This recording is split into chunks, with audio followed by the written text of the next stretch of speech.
Dadar railway स्थानकाला doctor Babasaheb Ambedkar यांचं नाव देण्यात यावं। आता येणाऱ्या ज्या लोकसभा निवडणुका आहेत, या निवडणुका बॅलेट पेपरवर घेण्यात यावा, यासह विविध मागण्यांसाठी आज इगतपुरी येथील अखिल भारतीय आदिवासी सेनेचा बिराड मोर्चा जो आहे तो आता मुंबईच्या दिशेने रवाना झालेला आहे। हा बिराड मोर्चा आज मुख्यमंत्री एकनाथ शिंदे यांच्या ठाणे येथील निवासस्थानी धडकणार आहेत।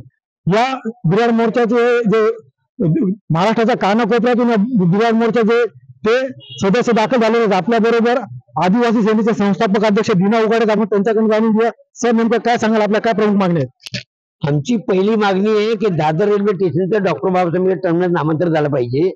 दुसरी मागणी की ईव्ही मशीन जी आहे ती मशीन बंद करून त्या ठिकाणी बॅलेट पेपरनी मतदान झालं पाहिजे। तिसरी मागणी आहे महाराष्ट्रातल्या पालघर जिल्हा असेल, नाशिक जिल्हा असेल, त्या जिल्ह्यातले तक्रारीचं निवारण झालं पाहिजे। आणि जे आता नुकताच अतिक्रमण जमिनीच्या संदर्भात जे आंदोलन झालं नाशिकमध्ये, ज्या आंदोलनकर्त्याचा जीव गेला त्या कुटुंबाला आर्थिक सहाय्य झालं पाहिजे। या प्रमुख मागणीसाठी आज आम्ही बिराड मोर्चाद्वारे मुख्यमंत्र्यांच्या निवासस्थानाकडे निघतोय। आज उद्या कोणत्याही परिस्थितीत मुख्यमंत्र्यांच्या निवासस्थानावर हा बिराड मोर्चा जाईल असं आज मी स्पष्ट करतो। यदा कदाचित जर मुख्यमंत्र्यांनी आमच्या प्रश्नाची दाद नाही घेतली तर आम्ही राष्ट्रपती भवनावर दिल्लीला उग्र निदर्शन करणार आहोत 13 तारखेला, हे आज मी या ठिकाणी सांगू इच्छितो। या बिराड मोर्चासाठी महाराष्ट्राच्या कानाकोपऱ्यातून जे अखिल भारतीय आदिवासी सेनेचे सदस्य आहेत ते दाखल झालेले आहेत।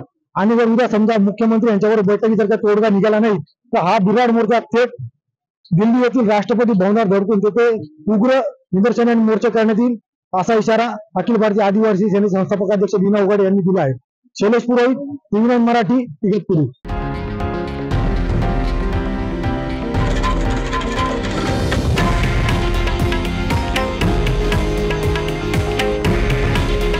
हे आहे देशातील नंबर 1 न्यूज नेटवर्क आणि आपण पाहत आहात TV9 मराठी।